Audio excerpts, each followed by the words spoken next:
मुद्रा के वर्गीकरण के अंतर्गत हमने प्रकृति के आधार पर, वैधानिकता के आधार पर और वस्तु के आधार पर 3 भागों में बांटकर अध्ययन किया है।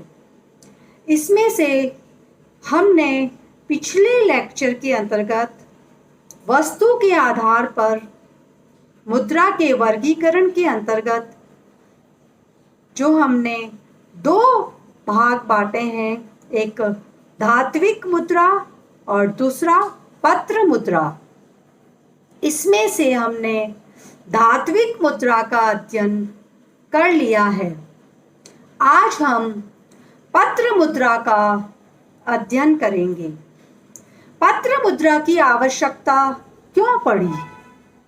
धात्विक मुद्रा की कठिनाइयों की वजह से।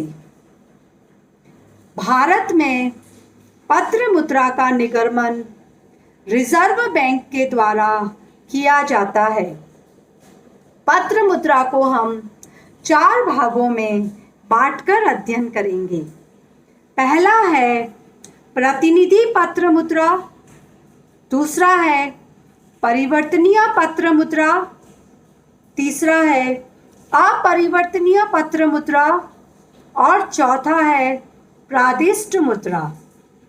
सर्वप्रथम हम देखते हैं प्रतिनिधि पत्र मुद्रा।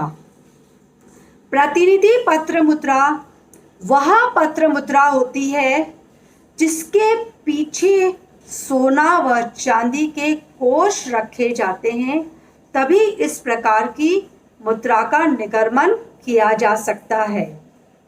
और इस प्रकार की जो मुद्रा पद्धति होती है वह बहुत महंगी होती है। क्यों? क्योंकि मूल्यवान धातुएं इसके पीछे रखी जाती है और इस प्रकार की पद्धति के अंतर्गत मुद्रास्फीति का भय नहीं रहता, क्योंकि मूल्यवान धातुएं असीमित मात्रा में नहीं पाई जाती है। तो जब हम मूल्यवान धातु कम रखेंगे तो प्रतिनिधि पत्र मुद्रा भी कम ही निर्गमित की जाएगी और इस प्रकार की पद्धति के अंतर्गत धातु की बचत होती है। इसमें मुद्रा की पूर्ति आसानी से नहीं बढ़ाई जा सकती है। इस प्रणाली के अंतर्गत पत्र मुद्रा सोना व चांदी का प्रतिनिधित्व करते हैं, इसलिए इसे प्रतिनिधि पत्र मुद्रा कहा जाता है। भारतवर्ष में हिल्टन यंग आयोग ने कागजी मुद्रा अपनाने की सिफारिश की थी। इसके अंतर्गत दूसरी जो पत्र मुद्रा है वह है परिवर्तनीय पत्र मुद्रा। यह धारक की इच्छा अनुसार मानक सिक्कों में परिवर्तनीय होती है, लेकिन इसमें धातु के कोष पत्र मुद्रा की कुल राशि के बराबर नहीं रखे जाते हैं, क्योंकि यह माना जाता है कि सभी धारक पत्र मुद्रा को धातु में नहीं बदलना चाहेंगे।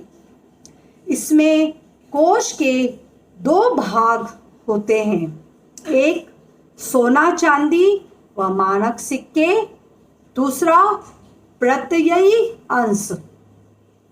और जो सोना चांदी है वह तो सोना चांदी ही है, लेकिन प्रत्ययी अंश क्या है? इसमें कीमती यानी इसके अंतर्गत प्राय सरकार की प्रतिभूतियां आती है और यह बहुत लोचदार पद्धति है।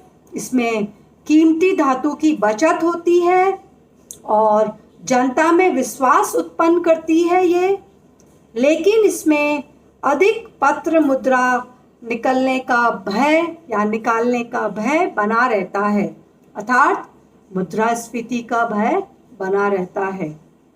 तीसरी प्रकार की पत्र मुद्रा है अपरिवर्तनीय पत्र मुद्रा। इसमें मौद्रिक अधिकारी पत्र मुद्रा को सिक्के या धातु में बदलने की कोई गारंटी नहीं देता है। यह सरकार के विश्वास पर ही चलती है और किसी प्रकार के धात्विक कोष इस प्रकार की पत्र मुद्रा के पीछे नहीं रखे जाते हैं। इस पद्धति के अंतर्गत भी धातु की बचत होती है और यह पद्धति भी लोचदार होती है, क्योंकि आवश्यकता अनुसार मुद्रा की पूर्ति आसानी से बढ़ाई जा सकती है और मुद्रास्फीति का भय इसके अंतर्गत बना रहता है, क्योंकि हम इस प्रकार की पत्र मुद्रा यानी अपरिवर्तनीय पत्र मुद्रा को चाहे जितनी संख्या में प्राप्त कर सकते हैं या सरकार के द्वारा चाहे जितनी मात्रा में यह निर्गमित की जाती है। इसलिए भारत में आजकल अपरिवर्तनीय पत्र मुद्रा का ही प्रचलन है और 1 रुपये का नोट भारत सरकार के द्वारा निर्गमित किया जाता है। भारतीय रिजर्व बैंक के नोटों पर एक वायदा लिखा होता है। इसका अर्थ है कि बैंक उस पर लिखी रकम के बराबर दूसरे नोट दे सकेगा, लेकिन उसके बदले में सोना या चांदी आदि धातु देने की प्रतिज्ञा नहीं लिखी होती है। तो अपरिवर्तनीय पत्र मुद्रा के अंतर्गत इसमें जो मौद्रिक अधिकारी होते हैं वह पत्र मुद्रा को सिक्के और धातु में बदलने की गारंटी नहीं देते हैं। केवल नोट पर जितना मूल्य अंकित होता है उसके बराबर दूसरे नोट दिए जा सकते हैं। फिर लास्ट है प्रादिष्ट मुद्रा यानी फेक मनी। यह जो है अपरिवर्तनीय कागजी मुद्रा की भांति ही होती है और इसे सामान्यतः संकट काल के अंतर्गत निर्गमित किया जाता है, इसलिए इसे संकटकालीन मुद्रा भी कहा जाता है। और किन्स के शब्दों में जो उन्होंने संकटकालीन मुद्रा की बारे में बताया है वह इस प्रकार से है कि प्रादिष्ट मुद्रा प्रतिनिधि व सांकेतिक मुद्रा होती है जो सामान्यतः कागज की बनी होती है तथा इसकी निकासी राज्य के द्वारा की जाती है। यह वैधानिक रूप से किसी अन्य वस्तु में परिवर्तनशील नहीं होती है। वास्तविक रूप से इसका कोई निश्चित मूल्य नहीं होता है, अर्थात यह केवल एक संकटकालीन मुद्रा ही है।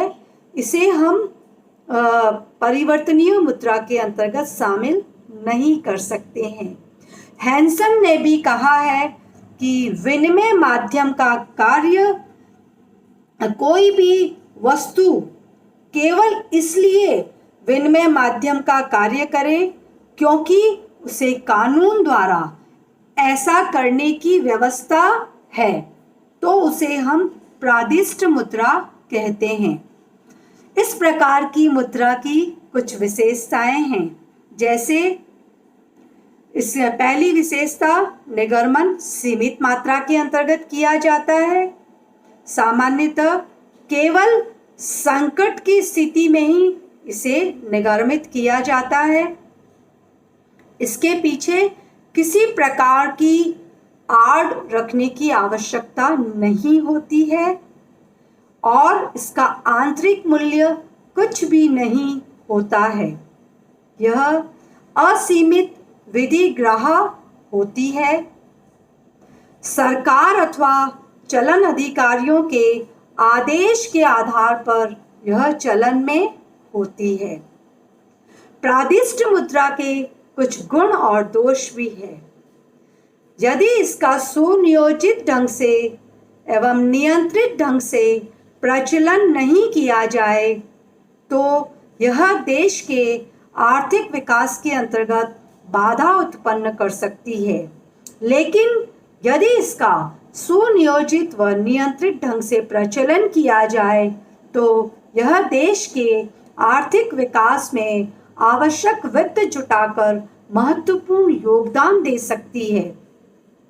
अल्प विकसित देशों में तो यह मुद्रा वरदान साबित हो सकती है, बशर्ते इसका प्रचलन सोच समझकर किया जावे, अन्यथा इसके गंभीर परिणाम भी हो सकते हैं, जैसे कि मुद्रास्फीति का भय इसमें उत्पन्न हो सकता है। यदि विश्व के सभी देश इस प्रणाली को अपना ले तो अंतर्राष्ट्रीय व्यापार में बाधा उत्पन्न हो सकती है। प्रादिष्ट मुद्रा के कुछ उदाहरण भी देकर हम इसे समझ सकते हैं, जैसा कि फ्रांस में एसाइनेट, अमेरिका में ग्रीनबैक्स तथा जर्मनी में कागजी मार्क प्रादिष्ट मुद्रा के रूप में प्रचलित रहे हैं। मुद्रा के वर्गीकरण में एक लाभदायक जो अंतर है वह है कानूनी वैध या आदेश आश्रित और विश्वासश्रित मुद्रा के मध्य, यानी कि legal tender money and fiduciary money के मध्य। आदेश आश्रित मुद्रा सिक्के व करेंसी नोट होते हैं, क्योंकि सरकार के आदेश के आधार पर ही मुद्रा का कार्य करते हैं। यह लीगल टेंडर होते हैं। सभी तरह के भुगतानों में इनकी स्वीकार्यता होती है। इसके विपरीत जो हम दूसरा विश्वासृत मुद्रा देखते हैं, उसके अंतर्गत हम डिमांड ड्राफ्ट और चेक आदि को शामिल करते हैं। और ये विश्वासृत मुद्रा क्यों है? क्योंकि यह सरकार के विश्वास के आधार पर ही स्वीकार की जाती है। ये कानूनी दृष्टि से वैध नहीं होती है। जैसे कि यदि कोई व्यक्ति चाहे तो चेक के अंतर्गत चेक को लेने से मना कर सकता है और कह सकता है कि मुझे कैश मनी की ही आवश्यकता है, तो उसे कैश मनी ही दी जाती है। आधुनिक युग जो है वह पत्र मुद्रा का युग है, और यदि इस पर सरकार का उचित नियंत्रण बना रहे तो यह निर्धन व धनी या विकसित और विकासशील सभी प्रकार के देशों के लिए उपयुक्त मानी जा सकती है। लेकिन विकासशील देशों के अंतर्गत अत्यधिक पत्र मुद्रा जारी होने पर मुद्रास्फीति का संकट सदैव बना रहता है। अतः पत्र मुद्रा एक प्रबल अस्त्र है जिसका उपयोग अत्यंत सावधानी से किया जाना चाहिए। अर्थात मुद्रा की पूर्ति और वस्तुओं की पूर्ति का आवश्यक तालमेल बिठाकर ही इस प्रकार की पत्र मुद्रा का निर्गमन किया जाना चाहिए। आजकल नियोजन में मौद्रिक नियोजन पर भी अधिक बल दिया जा रहा है। इसका अध्ययन हम बाद में करेंगे। आज के लिए इतना ही काफ़ी। Thank you.